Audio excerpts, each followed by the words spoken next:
Bonjour à tous et bienvenue dans cette vidéo qui va encore parler de trading où nous allons voir qu'est-ce que le trading, comment trader simplement, est-ce que tout le monde peut devenir trader, tout un programme.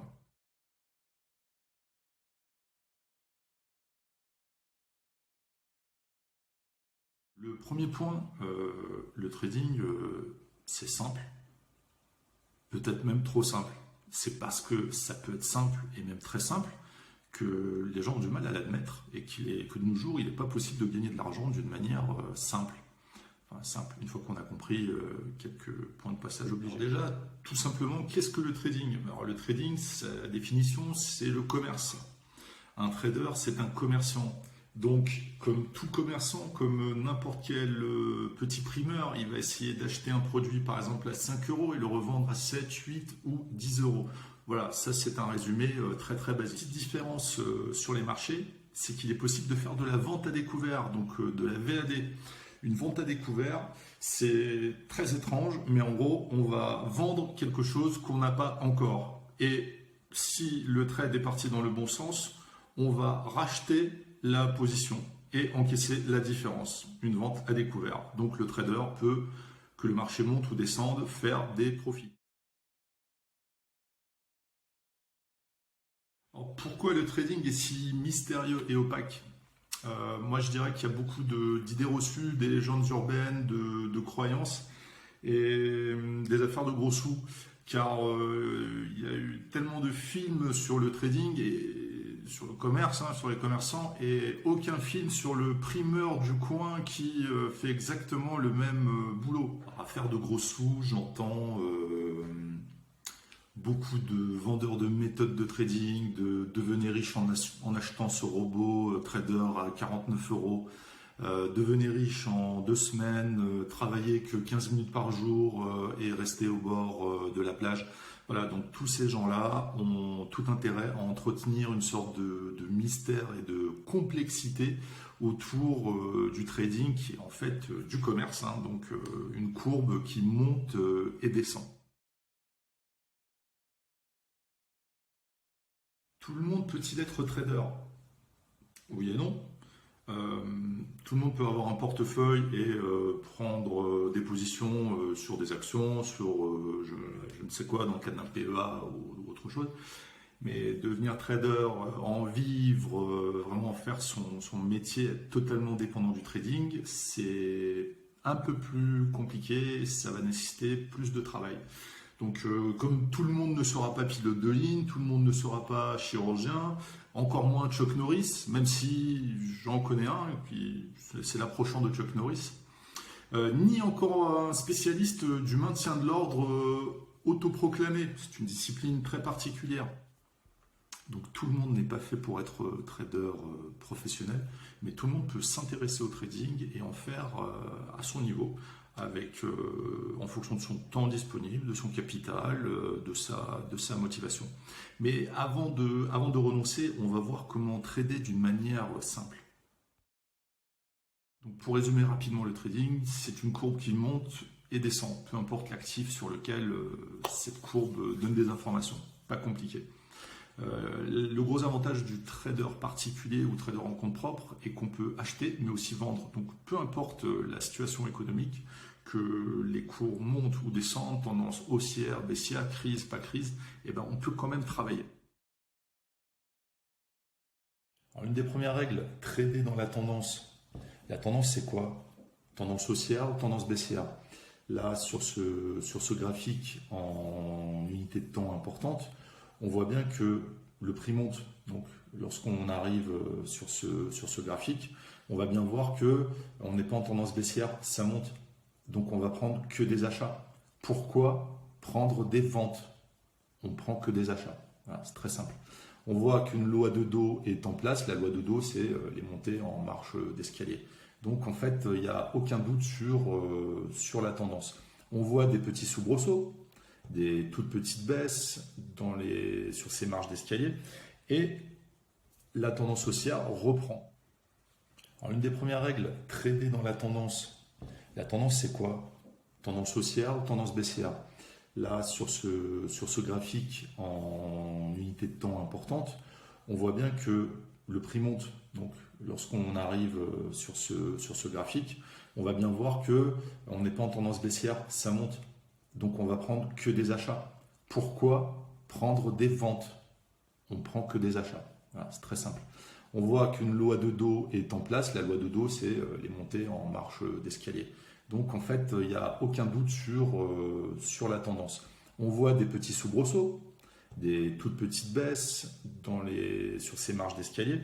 Et la tendance haussière reprend.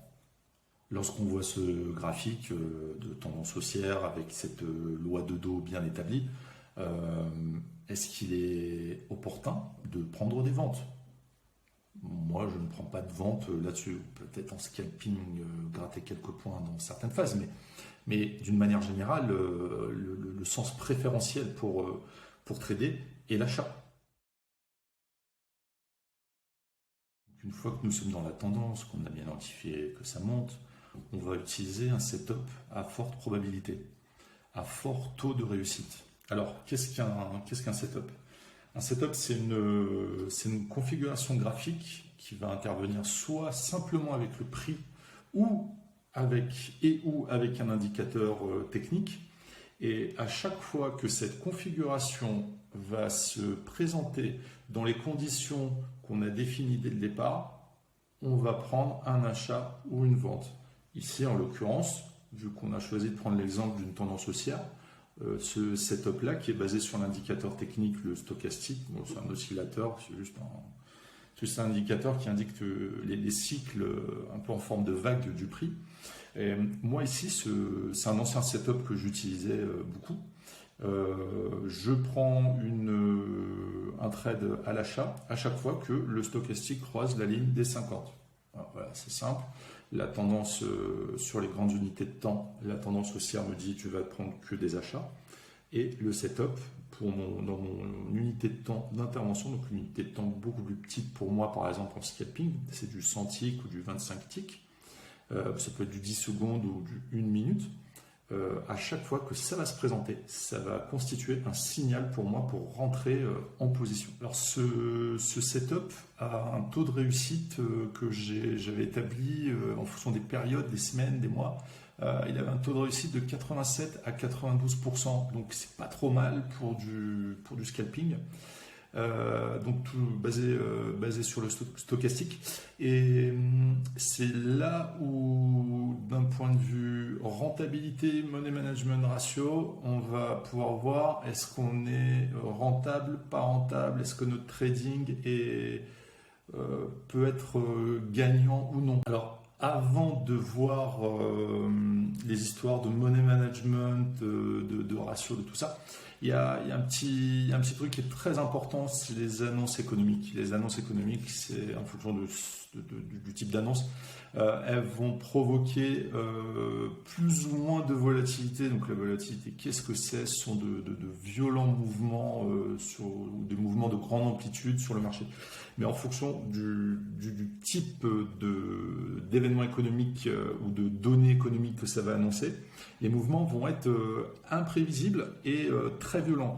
Ce qui signifie que notre setup, qui a un pourcentage, un taux de réussite bien identifié, peut m'être mis à mal et du coup ne plus faire le job.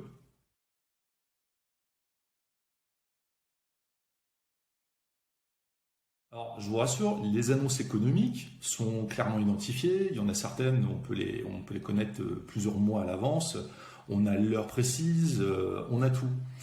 Donc, moi, l'histoire de rester dans mon trading très conservateur, avec une bonne gestion du risque, j'évite les annonces économiques. Voilà. Dites-vous qu'une annonce économique qui va provoquer de gros mouvements, c'est un peu comme si vous connaissiez l'heure à laquelle va avoir lieu une fusillade qui va durer pendant 10 minutes, un quart d'heure. Pendant ces 10 minutes, un quart d'heure, vous n'allez pas sortir. Vous allez attendre que ça se calme, vous allez sortir après. C'est exactement la même chose. Moi, je ne sors pas pendant une fusillade, hein, en toute logique.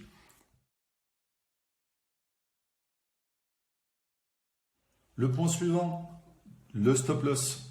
Donc le stop loss, qu'est-ce que c'est? À chaque fois que vous prenez un trade qui va partir par exemple à l'achat, on va avoir un stop loss qui est un ordre au marché qui est en attente, il est en stand-by à un certain niveau. Ce niveau va faire que si jamais votre trade part dans le mauvais sens et qu'on part par exemple à la baisse alors que vous étiez positionné à l'achat, votre trade va être coupé automatiquement. Donc votre stop, il doit être placé sous le dernier plus bas ou si on est dans le sens de la vente, au-dessus du dernier plus haut. Surtout, il ne doit jamais être déplacé. Ce n'est pas sa vocation. Pour moi, il est comme en scalping par exemple, c'est la ceinture de sécurité. C'est-à-dire que c'est pas parce qu'on l'a mise, c'est pas parce qu'elle est présente qu'on va à chaque fois l'utiliser et aller jusqu'à l'accident. Moi, en scalping, dès que je vois que mon setup en fait se présente pas très bien, donc moi c'est du trading qui dure quelques secondes. Hein, voilà, je suis pas, c'est mon style. Dès que le trade part dans le mauvais sens, je coupe instantanément la position, j'encaisse ma petite perte et j'attends la configuration suivante. Mais j'attends jamais d'arriver jusqu'au stop loss. Il est là vraiment en cas de galère, si jamais il y a un gros boost de volatilité, ma position va être soldée. Bon ok, c'est comme ça, mais en temps normal, je coupe en manuel très rapidement. Money management et plan de trading. Alors le plan de trading, c'est dans cette phase-là qu'on va un peu préparer notre session, qu'on va préparer notre vol et on va fixer des règles, on va fixer des limites. Donc par exemple, on va fixer la perte maximum journalière. Cette perte maximum journalière, elle est faite pourquoi?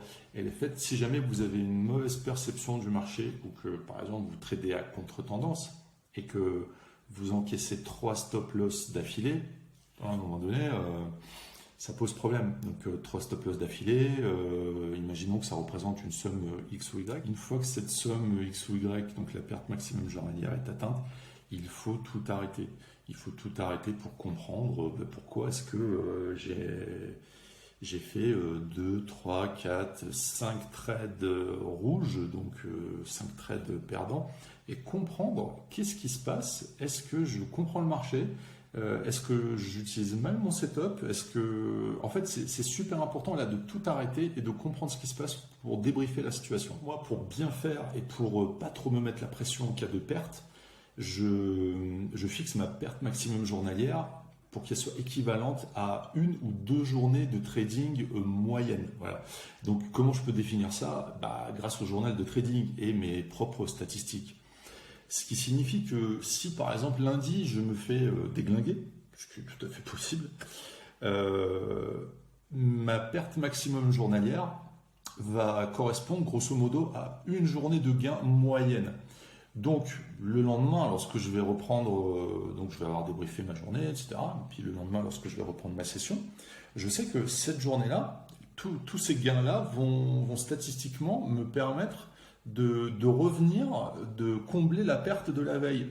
Et le mercredi, c'est une journée où cette fois-ci on recommence à gagner de l'argent. Et jeudi, vendredi et le lundi d'après. Le journal de trading. Je sais que le journal de trading, 85% ou 90% des gens, des traders s'en foutent complètement. Mais ça correspond à la proportion de traders perdants. Voilà. Le journal de trading, vous pouvez le tenir sous forme papier ou numérique, peu importe. Ce qu'il faut, c'est l'alimenter d'une manière réfléchie pour faire progresser votre trading. Par exemple, on va noter telle technique, par exemple celle qu'on a vue tout à l'heure, le stochastique. Chez moi, le matin, elle fonctionne sur le DAX par exemple, elle fonctionne très bien. L'après-midi, elle fonctionne moins bien. Bon, fort de ce constat, on va au fur et à mesure des semaines, peut-être même des mois, sortir nos statistiques, peut-être sur un tableur ou sous un autre, peu importe, sous un autre support.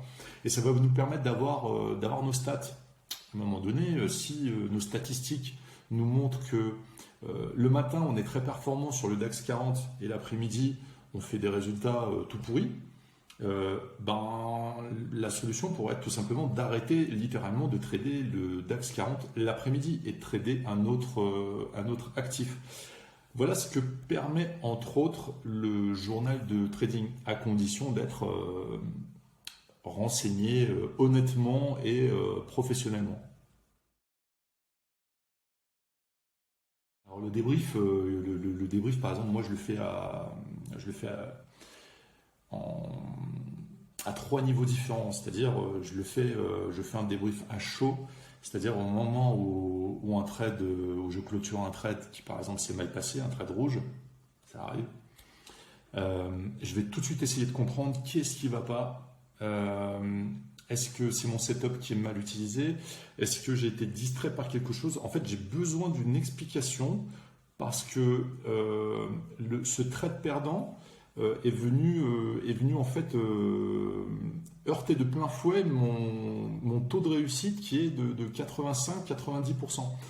Et donc, j'ai besoin de savoir est-ce que cette perte est liée aux 10% de chances restantes d'avoir un mauvais trade ou est-ce que j'ai merdé quelque part? Et c'est ça que j'ai besoin de comprendre. Donc, à chaque trade, je vais avoir à chaud tout de suite ce raisonnement de me dire qu'est-ce qui s'est passé? Voilà. Alors, soyez prudents, restez motivés. Si vous n'avez pas envie de bosser, si vous n'avez pas envie de vous faire chier avec des journaux de trading, des ratios, des money management, etc., bah tant pis. Ça fera le bonheur des 15%, ça fera le bonheur des 15% des très très gros requins qui eux en fait vous loupent pas. Alors pourquoi j'aime bien le requin pour symboliser les marchés, c'est que le requin, comme tout prédateur en fait, il a aucune émotion. C'est du basique, c'est-à-dire il a faim, il mange, il y a quelque chose qui passe, il goûte, il tape dedans. Il a aucune émotion. Et en fait, je pense que pour moi, le bon trader, c'est celui qui agit sans émotionnel. Et c'est con, mais il a aucune pitié. Et donc le marché nous doit rien. C'est pas parce qu'on trade que le marché nous doit des points, nous doit de l'argent. C'est à nous d'être prudents et surtout d'être meilleurs que les autres pour en fait aller récupérer de l'argent auprès des 85%. Bon courage à tous et puis surtout soyez prudents et pour ceux qui veulent bosser, il y a toutes les ressources nécessaires sur le site.